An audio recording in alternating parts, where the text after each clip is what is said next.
Winston is cowering in a corner. Why? Because it was the only place in that novel that he could go where the surveillance cameras couldn't see him, which meant they knew where he was. And remember, Winston himself in the end gave in. He did not in the end, he gave up resisting. He just went with the program. People forget that in '84, okay? Right. So do we really want to live there? But people, Tom, geez, I get to get up in the morning and walk to work. I go take my car. I get to go buy my favorite beverages. What are you talking about, Tom? Just read the history of East Germany, a country in which I became an expert. They realized several decades after their police state regime, you can't keep pounding up on people. You got to be a little bit more subtle. They went to a psychological program. You don't have to take out everybody. Just make a few examples of people. Yeah. And that just keeps people, they'll realize, hey, you want your supper, you want your job, you want all this. Don't cause any waves. But that's not the America that I know. I didn't grow up in Texas and Vermont simply to pay obeisance to some artificial authority who's taken away my rights, who is threatening to take away my rights, say, hey, I'm going to make you feel safe again. All right, so that's not the America I grew up in. Absolutely. So I want our audience to know from you, the expert, how bad it is, how bad this slide towards a police state is. Now I'm going to rattle off, I don't know, about a dozen things, Tom. You tell me if I'm wrong on any one of these. All right, I'll give you a short answer. All right, good. The NSA collects every American's phone records. Well, it's not every, but it's a huge amount. So it's essentially yes. Okay. 2, the prison program lets the NSA access private user data on leading online services. Yes, although there are some, there's some qualifiers, but yes. So that would include Microsoft, Yahoo, Google, Facebook, Paltalk, YouTube, Skype, AOL, Apple, you name it. Number 3, the NSA engages in offensive hacking operations, something called the tailored access operations. Yeah, I was intimately familiar with that program in terms of what were real threats and on a foreign scale, but yes, it was greatly expanded after 9/11. Right. Yep. So it was intended for high-value targets. Now the NSA has got a large library of exploits and allowing it to hack into a wide variety. Because they can. Because they can. All right, good. So, I mean, we're getting you on record. You're the expert. I'm not. You're the expert witness. Number 4, the NSA taps long-distance Internet connections. Yes. All right.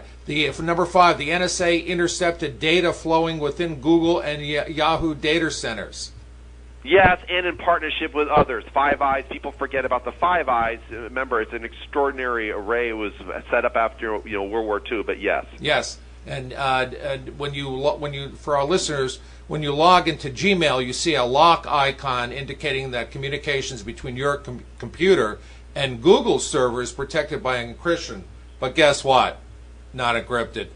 All right.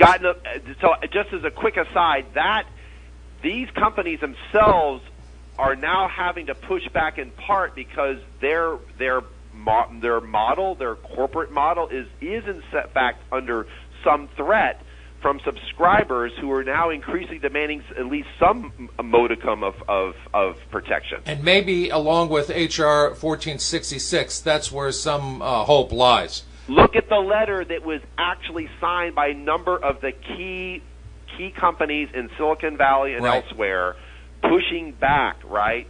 There you go. That's it. All right. I have some hope. Okay, it's not like I wouldn't have accepted your invitation to come on your program if I didn't have hope. I have a lot more confidence in the citizen than many other fellow citizens do. Right. Number 6, Tom. The NSA has spied on foreign leaders. Yeah, but I'll smile because that's been done for decades. Right.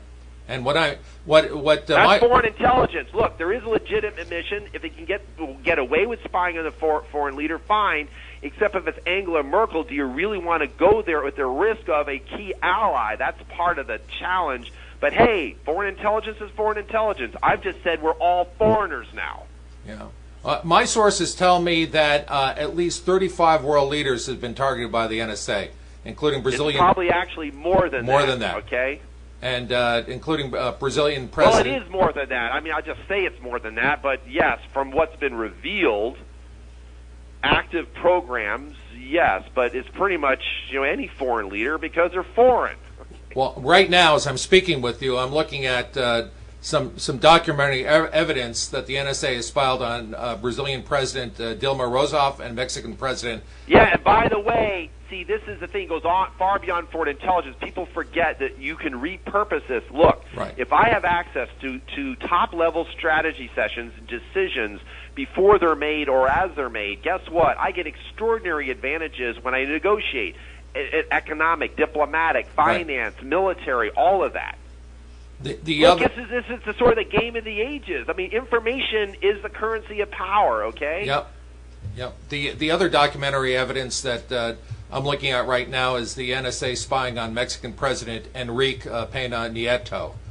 Some would say he deserves it. Okay, I'm just... All right? All right. Number 7, the NSA spies on millions of ordinary people overseas. Actually, yes, this is another thing. I've confronted people on this. Tom, citizens, we have rights as U.S. citizens, but they don't. I'm saying, wait a minute, you treat a fellow human being differently just because they're non-American?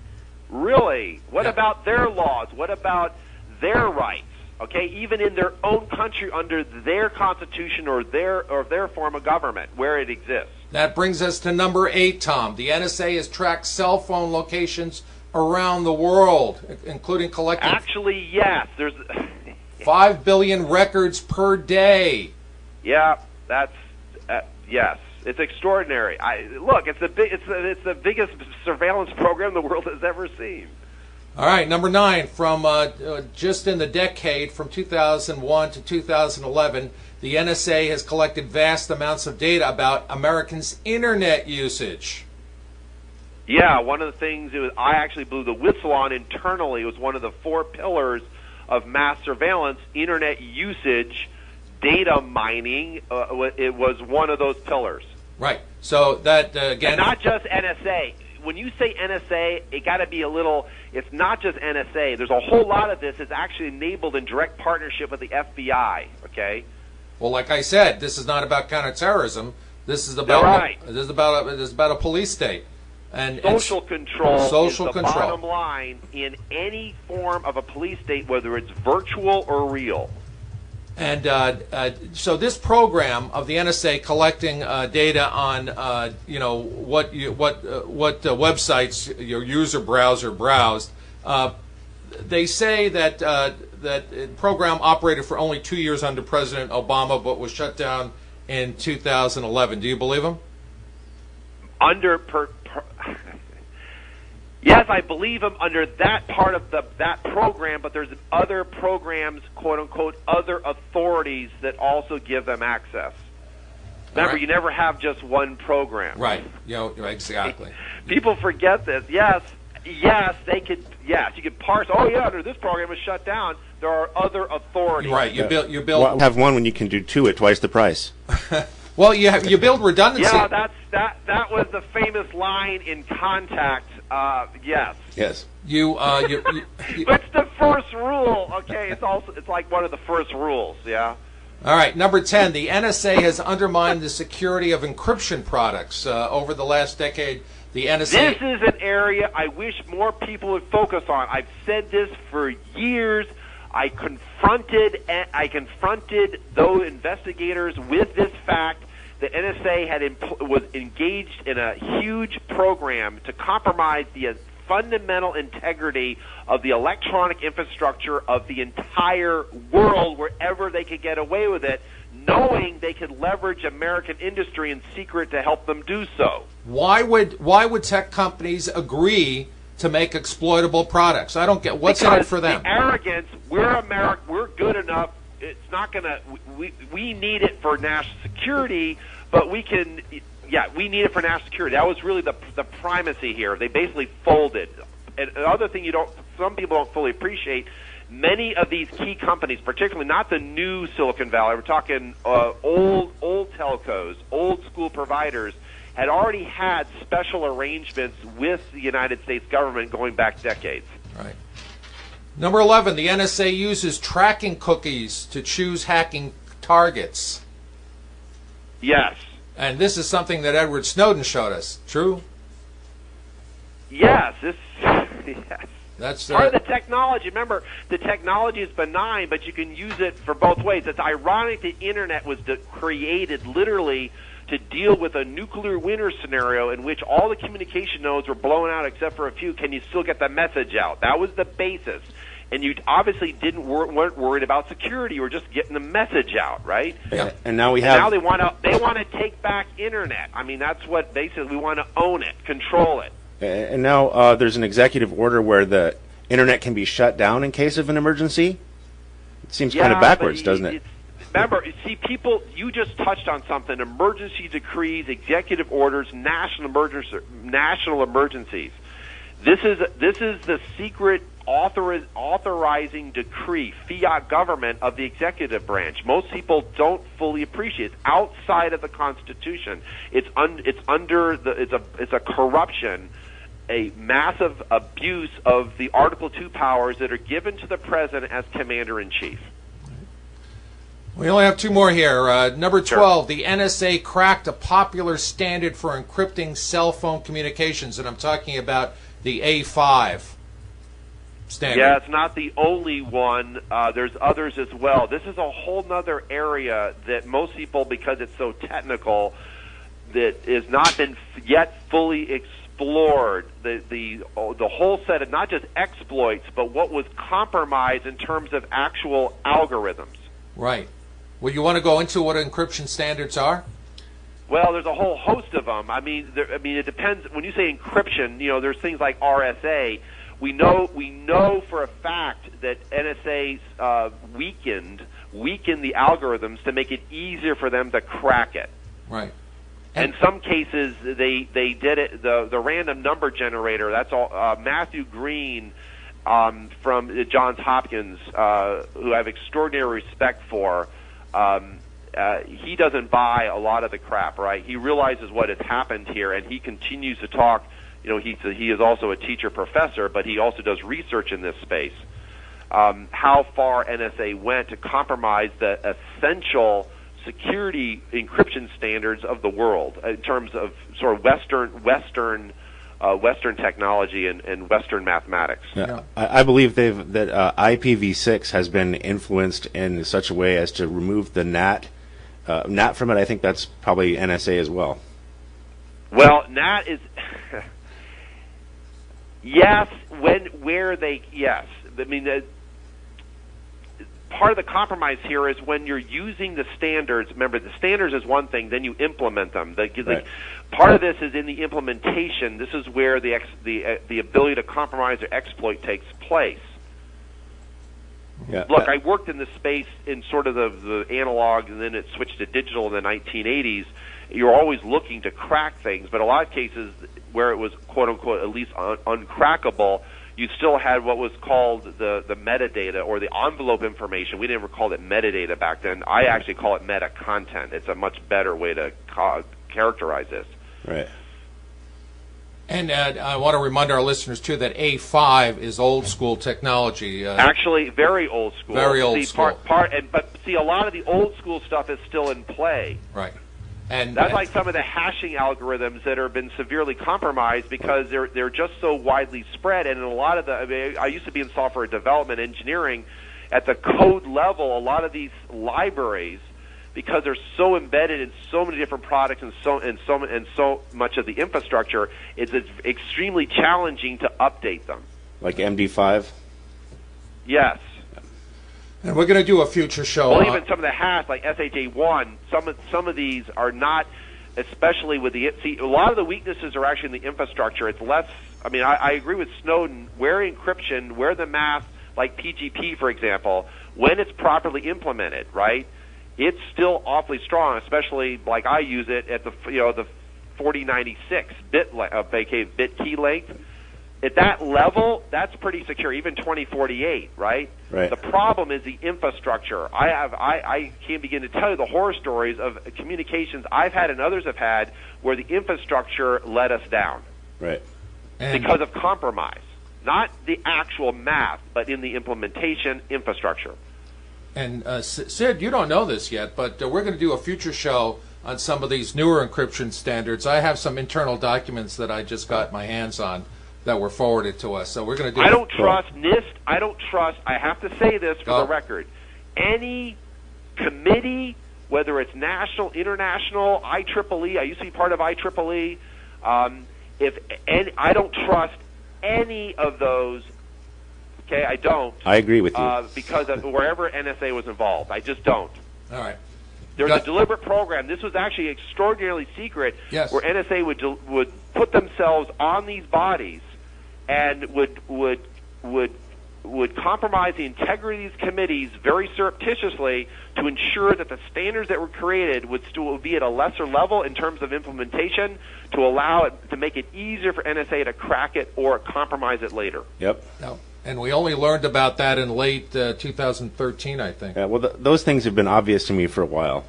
Well, they've been remember, and then on top of that, you have what's called lawful intercept technology, which is a contradiction in terms, where you build in the back doors even when you have this. Remember, part of the advantage of PRISM, people don't realize this. It gave you the ability to look inside a person's account before they protected it, in terms of before they sent it, even in encrypted form. You're seeing it at the plain text level. And that was one of the advantages. You have essentially, effectively, the equivalent of a backdoor that the provider gives you, whether it's direct or indirect. And there's been some depending on who it is, what the level is, or someone that's basically on station that allows that type of access or root access to the database or the equivalent. Well, if I'm inside your account while you're typing, right, typing a message before you click the lock button or send it out encrypted in whatever form it is, right? Whether it's it's voice encrypted, right? With those protocols, whether it's PGP or if it's OTR or any of the others, I'm seeing it before it goes out. Guess what? Yeah. I don't even have to bother with trying to decrypt it because I actually see it. You see it, right. All right, we got the last thing we want to get you on the record on, and then we'll ask you one question. Sure. And let you go. We're so grateful that you've given us so much time, Tom. And we will edit this. We will YouTube it, post it to Public Radio Exchange for the other NPR affiliates, and to Radio for All for the Pacific. I'm just happy that you're practicing the First Amendment. What can I say? Well, we're practicing it with you. That's right. And your colleagues, man, they've all been great. And we're going to seek funding, foundation funding, to bring you folks together. And sure. I was naive enough to think, I was not cynical enough to think that I couldn't develop a training program or a curriculum for young agents, but we'll talk about that some other time. So this is the last thing I wanted to get you sure. on the record on. So this is the 13th and last thing. There's an NSA program that allows the NSA to record every phone call and store it in a certain unspecified country and store it for 30 days. And they've stored these phone calls in the Bahamas, and I believe they've also stored them in Afghanistan. True? Yes. There you go. Yes. Again, foreign intelligence. Okay. So remember, I'll be the first to tell you there are legitimate foreign intelligence needs, purposes, all of that. They're real threats. Okay? Having said that, do you have to actually take it all to know anything? And this is you going into this surveillance regime as opposed to a targeted intercept regime. Right. When you do that, all you do is create a massive haystack. You're just like the hoarder shows. You just keep stuffing more and more. That's why you have to keep building bigger and bigger facilities to store more and more. That means you effectively turn every straw into a needle, which means there are no needles. It becomes really hard to find a needle, and you assume, for the purposes of mass surveillance, that any straw might be a needle. Right. And that all this is dumped in a place like the Bahamas for 30 days. That's incredible. Right. That's in part, that dumping is partly a constraint on the technology. The extraordinary breakthroughs in storage over the last number of years. I can literally stick a terabyte of information on my thumbnail, okay? And that's just for starters. What we're talking about is the ability to essentially collect pretty much everything that's available electronically where I gain access or have access or when it's given to me, and then keep it. And this is kind of like the Minority Report. I then can go back in time to find crimes or find patterns or profile when it becomes necessary for other purposes, right, including political. Why did the Stasi, I have to say this because I became an expert in East Germany during the time I was there in the Air Force during the latter years of the Cold War. They kept extraordinary records on practically everybody in the country and beyond where they had their programs. Why? They were obsessed with knowing everything. Remember, to know everything. That was their motto, the Stasi, and they used it for other purposes. What are the other purposes? Social control, blackmail. We know something about you in secret that even you don't know. We can use that against you. See, that's going to be the new title, the new name for our show, To Know Everything. To know everything? Yeah. But it's a pathological obsession. Yeah, it is. I mean, it's OCD-ish. It really is. That's a good point. It's a compulsive thing. Remember, we just need the data. Part of this I get was because of the failure of 9/11. In part, it accelerated the obsession. Oh my gosh, we missed stuff. We need more. And if we have a spectacular failure like the Boston Marathon bombers, guess what? That's just an excuse. We still need more because we didn't have enough, obviously. If we just get enough data, we'll be able to know it all. And somehow, if we get to know it all, we can know anything about anybody at any time, anywhere. Really? But let's make sure that we let some things go by so we can get more funding, because we cannot solve the problem we were created to solve. Well, how about that for cynicism? that was a little cynic on my part. Say something about that. Doing the same thing equivalent over and over again and expecting a different result is a form of insanity. Yes. But this is big bucks. This is power. We got to get back to sort of the cult of national security. This has become a state religion. I'm really concerned about this, that somehow we can't question it. You question it, we're going to excommunicate you. There are very, really, really, really disturbing parallels here, okay? I mean, I had the opportunity to have to say this. I mean, because it's like, wow, the parallels. The documentary that played on HBO, Going Clear, on Scientology. Uh-huh. Oh my gosh! I know, right? Wow. Well, just take. I mean, that's just this church with quote unquote 50,000 followers, right? Right. And the last thing I'm going to do is simply be an obedient follower who just genuflects at whatever national security says it needs. And if I question it, then I'm what? I'm a traitor. I'm not a patriot. I'm committing treason because I would dare question the great lords of national security. Really? Yeah. This is extraordinary power. But I realize people in these are not going to give this up willingly. You've seen what Brennan has said. Brennan. People don't fully. Brennan is sort of is Obama's shadow Dick Cheney. He really is in so many different ways. He's reorganizing CIA because he wants more control. It's that simple.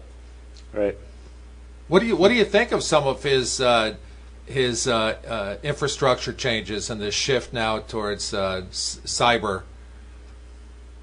Well, it's a new frontier. I mean, this is some of us, Bill Binney, myself, and others have said this. This is like the new frontier. We virtualize it all. Yeah. And it's sort of this maddening obsession with technology. Somehow the technology is going to solve it for us, but we have to own it. We need to control it. We need to be there. I mean, Hayden flagged this. Hayden himself, former director of NSA and the CIA, right. He early on flagged this. We just need to own the internet. He basically said we need to have this persistent presence no matter what is going on, this sensing system, right? Well, it's a sensing surveillance system, and I need the access to do that. And everybody wants in on this game. I mean, it's funny. Even I find it somewhat comical, having played in that system for so many years, seeing all the various intelligence agencies, departments vying for each other. They're vying with Congress. Me too, me too. I want my own program. I want my own surveillance. I want my own stuff. I mean, because it's this. I want to have it, right? If I don't have it, if I don't have my little hoard or big hoard, then geez, it's not. It's I don't. Then I. It's not. I'm. It's not. It's not. I need it for my identity. I need it so I have value. It's pathological. I mean, it's just this obsession. Where's all this stuff coming from, right? Where is this really keeping us secure? So, I mean, what is security? See, you get into this identity, security. Who are we? Right. So what is their purpose? What's the purpose of national security? The Constitution says what it is in terms of history. We provide for the common defense. That's the open question that society, we the people, I believe, really must fundamentally answer is what is the common defense? What is the general welfare? Those are the two principal responsibilities of the quote-unquote central government to provide. What does that mean? Well, history shows how that developed, how it evolved for all of its faults, foibles, and all the challenges we had, including the Civil War, okay, where a president suspended habeas corpus unilaterally, although Congress, under the suspension clause, is the only part of the branch of government that can even do that, right? Well, now, when the executive branch gets to effectively suspend the Constitution, what does that mean for us? Well, I think we're paying an extraordinarily high price, and that's, you asked the earlier question, where's my real concern? I'm not actually worried about an Obama, right? For all the wrapping himself in his own robes of moral rectitude, okay? For all of that, I'm more worried about a president who comes along in 2020, 2024, okay, who makes no illusions at all about what form of government we are. That's right. That's the real concern. Okay? And I kind of pause, right? And so did we. Yeah. All right? I kind of pause, right? And who's going to stop that president? Okay? That's a concern. Did you ever see the handwritten note that Senator Jay Rockefeller wrote to Dick Cheney? Yes. Yeah. It's just, way back then, he was wondering the same question. I don't understand. Yes, he was concerned enough in secret, as we now know. I mean, I'm well aware of that history. I mean, this is extraordinary history. A lot of it's been written, right? But the extraordinary, he was secretly briefed, gagged, couldn't have staffers, wasn't supposed to take notes. He was so concerned by what he heard. Right. He wrote himself, right? But he also reached out. It's like, I'm Cheney, right? What are you going to do about it? I mean, remember, Cheney milked and manipulated. He was really the master here because he knew how the system worked from within. Right. He's kind of the He was the architect. Yes. Yeah. But there was a lot of people who were more than willing, but he effectively created, I'll say this, a secret government, a secret alien form of government within the existing form of government, and leverage that to the max. Do you know John Kennedy warned about that in a speech at the Waldorf Astoria Hotel? Yeah, I cited that speech recently in a forum in which I was at a prep school in Texas, San Antonio recently, and I actually during the debate we had an ACLU staffer, we had EPIC, and we had one of the military Air Force a colonel heads up one of the cyber. The cyber units, cyber warfare units in San Antonio, and I actually brought that up as an example in terms of history. That particular speech, because it's extraordinary forewarning in part. It's chilling to the country. It's chilling, and yes. And for our listeners, it was in April 1961, I think, that he made this speech at the Waldorf Astoria Hotel to the National Association of Newspaper Publishers, and he warns of a government within a government, a secret government, secret society. I mean, explicitly, And yeah, it was quite explicit. And remember, he had just become president, and remember just a few months earlier, you had the farewell speech from the outgoing president, Eisenhower. Right. Which didn't get a whole lot of press back then, right? And this was at about the time, incidentally, that I won't go down that rabbit hole, but it was about the time that Israel was starting its nuclear weapons program, and there were elements in our government that wanted to assist in that, and I believe that's what Kennedy was referring to by the secret government, the government within a government. And he was very explicit. He didn't say it will exist. He says it exists, and I'm going to do everything in my power to fight it. I believe he sensed, in terms of history, that if a secret government persists inside the existing one, something has to give. And what happens, it becomes a metastasizing cancer, and it just will overwhelm and take over the constitutional form of government. That's the direct threat from within to the republic. It's not the external threats. Remember, even you go back and listen to Madison's and the Washingtons and the others, they will actually warn the nation, even in the late 18th, very early 19th century, regarding what happens when you project foreign follies, right? That the existential threat that's out there, and then but meanwhile, guess what? You're compromising at home. Right. And now the means to do so, right? The means to do so from within the country becomes you have a much greater capacity. So here's my final question, Tom, and I want you to offer some hope. It's a pretty bleak picture going back to Kennedy. How can such collective advocacy by you, Snowden, Binney, Wiebe, and all the others who have given so much for our country and who have suffered so much, how can your collective advocacy be used for the greatest impact, for the greatest good? Well, you know what Margaret Mead said, never us the power of a few people, right? To paraphrase her, because that's been, the real changes. I mean, look, Martin Luther King talked about, the arc of history, right? Does bend toward justice. And I realize that it doesn't uniformly bend toward justice, that it takes jigs and jags. In some cases, it appears to be standing still. We're basically standing on that arc, and we're just jumping up and down on it and helping it bend, right? That's what we're doing. And we realize by doing it together, it bends easier than if it was just one of us or just randomly jumping up and down on it.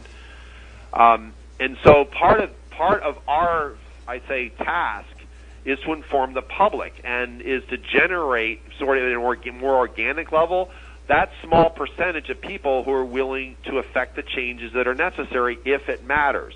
And I say if it matters because, remember, even in the American Revolutionary War, only about 3% of the population of the day actively supported the revolution. The vast majority of people simply just stood on the sidelines, right, waiting to see what would happen, the spectators of history. Others were actively supporting the crown against those who would dare revolt. Right. We believe, and I say it we, that for all of the things you can say are wrong with the Constitution, right? It's not a perfect form of government.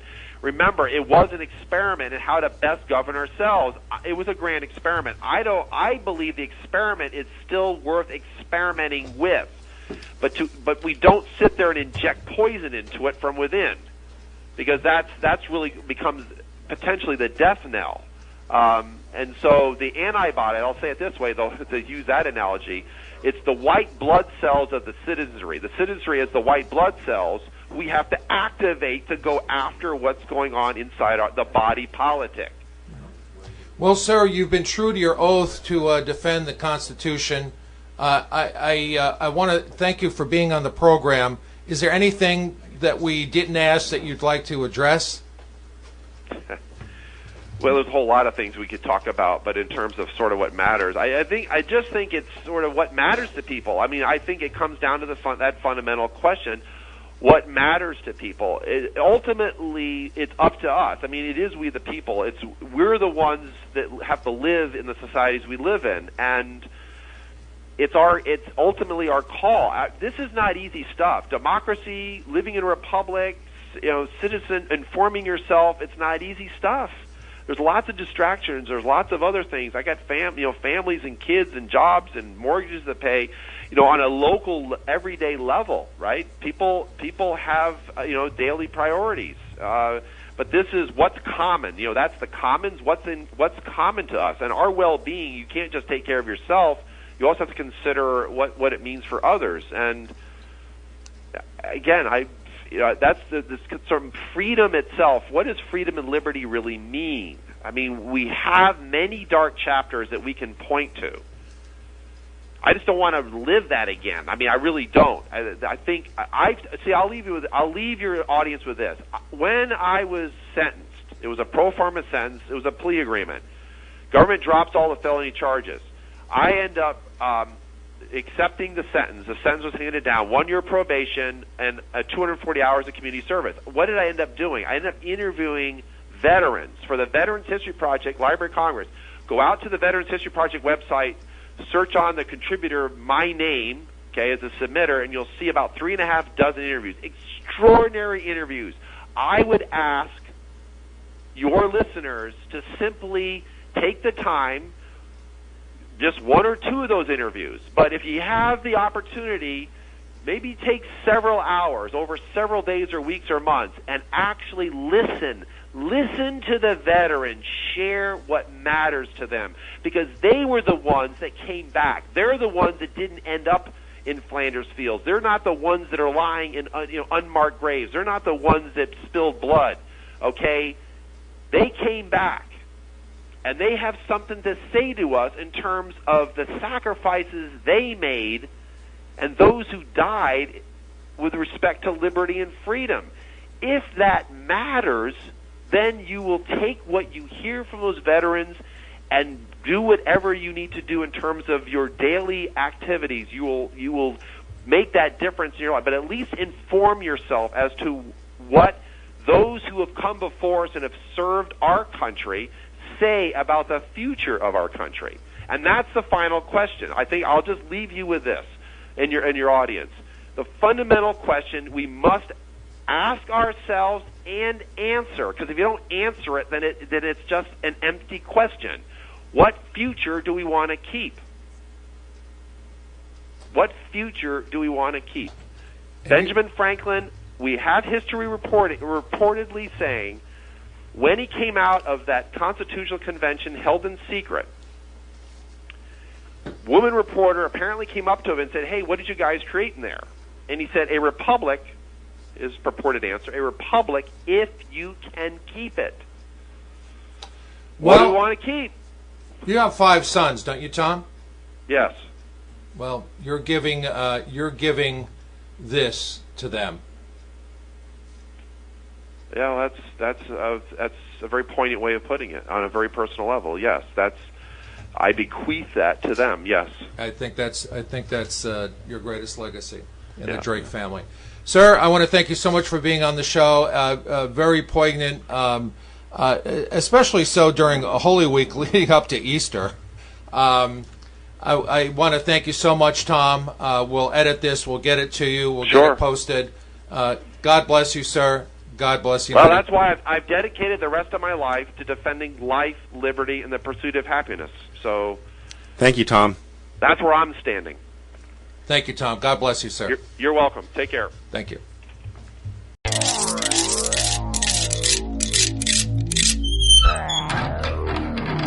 And instead of talking, we're going to do something about it.